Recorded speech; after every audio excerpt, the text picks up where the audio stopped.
Si je vous dis hypnose ou hypnothérapie, vous pensez sûrement à quelqu'un qui vous chuchote des phrases à l'oreille pour vous endormir ou vous faire dire des choses que vous ne contrôlez pas. Et bien rassurez-vous, ce n'est pas toujours le cas. Il y en a un ici à Bernay depuis peu, rue du Pont de l'Étang, et il s'agit de Jean-Manuel Dupont. Bonjour. Bonjour. Alors dans cette émission, on va chercher à en apprendre plus sur votre profession, et vous n'avez d'ailleurs pas toujours été dans ce jargon, comme on dit, puisque vous étiez pendant 25 ans dans le secteur de l'audiovisuel et de la communication. Pourquoi, dans un premier temps, une telle reconversion ? Vous êtes un peu passé du coq à l'âne, si on peut dire. Alors, pas vraiment du coq à l'âne, parce que vous savez, quand vous êtes producteur de films ou producteur de théâtre, vous avez une grande part d'humain à gérer. Les comédiens, les acteurs, les coproducteurs, les réalisateurs, qui sont tous autant de personnalités et autant de personnes à gérer, à comprendre, à entendre, à écouter, voilà. En fait, j'ai basculé en 2019 de la profession de producteur à celle d'hypnothérapeute parce qu'en fait, j'ai une petite cinquantaine bien passée. Et il arrive un moment dans la vie, je pense que ça arrive à beaucoup de nos auditeurs, où on se pose la question de savoir c'est quoi ma vie, qu'est-ce que j'ai fait, comment je vais continuer, qu'est-ce qui me reste comme temps à vivre et comment j'ai envie d'utiliser ce temps de la façon la plus intéressante. Voilà. Et donc j'ai fait une bascule assez naturelle parce que depuis déjà très longtemps, je m'intéressais à l'humain, je m'intéressais beaucoup aux autres. J'essayais de comprendre comment fonctionnent les autres. Et donc je me suis intéressé à la psychologie. Donc j'ai fait d'abord 2 ans d'études de psy. Et ensuite, je me suis spécialisé en hypnothérapie. Vous avez parlé justement de votre intérêt pour l'humain. D'où vous vient justement cet intérêt ? Je suis incapable de vous le dire. En tant qu'hypnothérapeute, je pense que c'est simplement un automatisme inconscient que j'ai depuis tout petit. Sûrement dû à mon éducation, de mes parents, sûrement dû à mon milieu familial. Je ne peux pas précisément vous dire, mais c'est en moi. Voilà. Histoire d'enlever un peu les clichés sur la profession, qu'est-ce qu'un hypnothérapeute et plus précisément, qu'est-ce que l'hypnose dite ericksonienne ? Alors, l'hypnose, beaucoup de gens connaissent l'hypnose de spectacle. C'est ce qu'on appelle aujourd'hui l'hypnose directive, c'est-à-dire qu'on vous dit dormez et vous endormez. Voilà, c'est un petit choc assez brutal. Et l'inconscient étant plus rapide que le conscient, avant même que vous posiez la question de savoir ce qu'on vous a dit, votre inconscient a pris le dessus et vous vous assoupissez. L'hypnose ericksonienne, elle, est basée sur un modèle développé par Milton Erickson.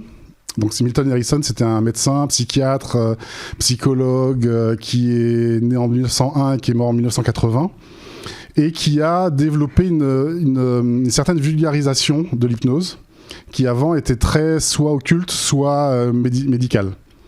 Et lui a travaillé sur la linguistique et sur l'accompagnement en douceur du sujet, du patient, pour l'amener à trouver en lui les ressources dont il a besoin pour régler un problème. Vous dites sur votre site internet que l'hypnose, on l'expérimente... Merci d'avoir été le voir. Avec plaisir, on l'expérimente tous les jours d'après vous. Mais alors du coup, si on l'expérimente tous les jours, pourquoi aller consulter finalement ? Alors parce qu'on l'expérimente tous les jours naturellement, parce que l'inconscient en soi est toujours présent, mais on ne sait pas comment le gérer. En fait, l'intérêt de l'hypnothérapeute, si vous voulez, l'hypnothérapeute, c'est un peu un guide. C'est une personne qui va pouvoir aller abaisser un peu l'intensité de votre esprit conscient, augmenter celle de votre esprit inconscient et communiquer avec votre esprit inconscient pour changer quelques petites formules qui ne fonctionnent pas bien et tirer des apprentissages d'expériences passées pour pouvoir en avoir de nouvelles ressources pour le futur. Alors on a tendance à dire que l'hypnose, pour être hypnotisé, si on peut employer ce terme-là, il faut être plus ou moins réceptif, et si ce n'est pas le cas, ça ne fonctionne pas. Est-ce que c'est vrai ? Alors c'est vrai et c'est pas vrai. En fait, dire que ça ne fonctionne pas, c'est faux. Voilà. Toute personne, quelle qu'elle soit, est hypnotisable. À partir du moment où vous êtes né, à partir du moment où vous avez commencé à regarder ce qui se passe autour de vous, vous commencez déjà à avoir un esprit inconscient et un esprit conscient. Il y a des personnes qui sont un peu plus réfractaires, parce qu'elles sont un peu plus cérébrales, parce qu'elles sont un peu plus dans le contrôle, dans la maîtrise. Et donc ces personnes-là, il y a des techniques pour pouvoir leur permettre de lâcher prise, leur permettre de vraiment arriver à un niveau de relaxation tel qu'elles rentrent en hypnose. Vous parlez beaucoup depuis tout à l'heure de conscient, d'inconscient, etc. Quelle est justement la différence entre l'esprit conscient et inconscient ? Oui, on aurait peut-être dû commencer par là pour expliquer bien aux auditeurs. En fait, on part du principe que dans un cerveau, il y a 2 circuits à suivre. Il y a un circuit conscient, qui est en fait tout ce que vous avez de l'ordre de la réflexion, de l'analyse au quotidien, et minute après minute. Et puis il y a la partie, le circuit qui s'appelle l'esprit inconscient, qui lui est tout le reste, c'est-à-dire tous les automatismes que vous avez acquis tout au long de votre vie, au fil des expériences que vous avez rencontrées. Et ce circuit inconscient renferme également tout ce qui est de l'ordre de l'émotion, du ressenti, tous les automatismes, et tout cela vous amène en fait à avoir des comportements qui sont automatiques. Voilà. Et nous, en tant qu'hypnothérapeute, l'intérêt, c'est d'aller travailler avec ces automatismes, ces inconscients, pour aller repasser certaines expériences, voir comment ces expériences ont mal été gérées, mal été apprises, en tirer des apprentissages bénéfiques, et vous permettre de vivre une meilleure vie au quotidien, dans le futur. Finalement, pour qu'on fasse bien la différence, quelle serait justement la différence entre un hypnothérapeute comme vous et un psychologue, par exemple ? Alors, des techniques, en fait, utilisées. L'approche de l'humain est quasiment la même. Quels que soient les métiers d'hypsy, on a tous une relation d'aide avec son patient. C'est juste la technique. En fait, vous avez la PNL, le MDR, vous avez la psychologie intégrative, vous avez la psychanalyse, la psychiatrie. Ce sont autant de métiers qui travaillent avec l'esprit des gens. Certains travaillent plus sur le comportement, comme la gestalt thérapie. Et l'hypnothérapie, elle travaille avec l'inconscient, tout simplement. Concrètement, à qui s'adressent vos séances ? Pourquoi venir voir un hypnothérapeute comme vous ? Alors, à qui s'adressent mes séances ? Ça s'adresse à tout le monde. Il n'y a pas de tranche d'âge particulière, il n'y a pas de catégorie professionnelle particulière, il n'y a pas de genre ou de sexe particulier. Tout le monde, y compris des enfants. Et pourquoi faire appel à moi ? C'est simple. Vous savez, dans la vie, il y a des moments, et je pense que vos auditeurs peuvent le comprendre, il y a des moments, surtout après ces 2 années de Covid particulièrement lourdes, je pense que les gens perçoivent ce qu'ils arrivent à faire, ce qui les rend malheureux, ce qui les rend heureux. Et en fait, au moment où on prend conscience, où on réalise réellement qu'on a une problématique, c'est à ce moment-là qu'il faut aller voir un thérapeute. Comment se passent donc vos séances ? J'imagine que vous fonctionnez un peu différemment en fonction des problèmes des gens. Comment ça se passe ? Je crois que ça fonctionne avec des protocoles essentiellement aussi. Alors le mieux c'est de venir, d'essayer. Pour le découvrir. Voilà. Alors après comment ça se passe ? C'est assez simple. D'abord il y a une partie où on dialogue. On a ce qu'on appelle une écoute active.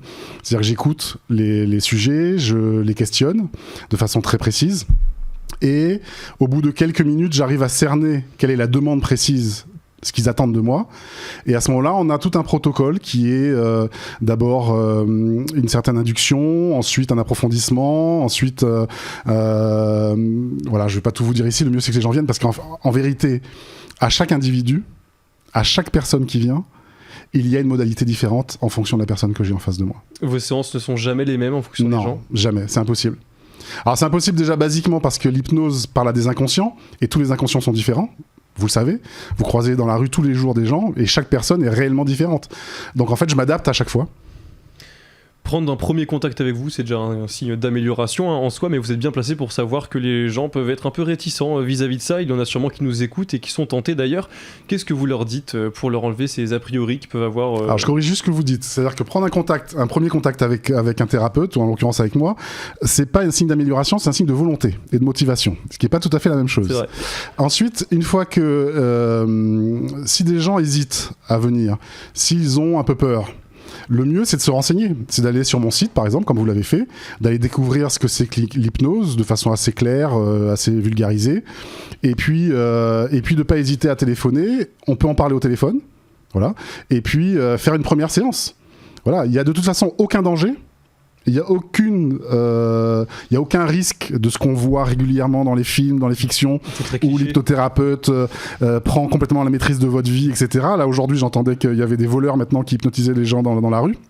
En fait, en réalité, il est très difficile de faire à quelqu'un quelque chose qu'il n'a pas envie de faire. Très compliqué. Qu'est-ce que vous diriez justement du coup à quelqu'un qui voudrait vous appeler mais qui hésite peut-être, qui a des a priori ? Je lui dirais simplement vous me voyez là, donc vous m'entendez, je suis pas méchant, je suis très agréable à l'écoute et voilà, ça peut toujours faire du bien, ne serait-ce que de téléphoner pour déjà avoir un premier contact. Et puis si le feeling passe bien, on peut prendre rendez-vous. Eh bien écoutez, je pense que c'est noté, donc je rappelle votre site internet, donc jmdupont.com, c'est bien ça ? jmdupont.com. Parfait, oui. Donc on peut prendre rendez-vous par ce site-là avec vos numéros de téléphone qui y sont renseignés. Merci beaucoup Jean-Manuel C'est Dupont, moi qui vous remercie d'avoir été avec nous. Donc vous êtes hypnothérapeute ici à Bernay depuis le mois de novembre, donc c'est assez récent.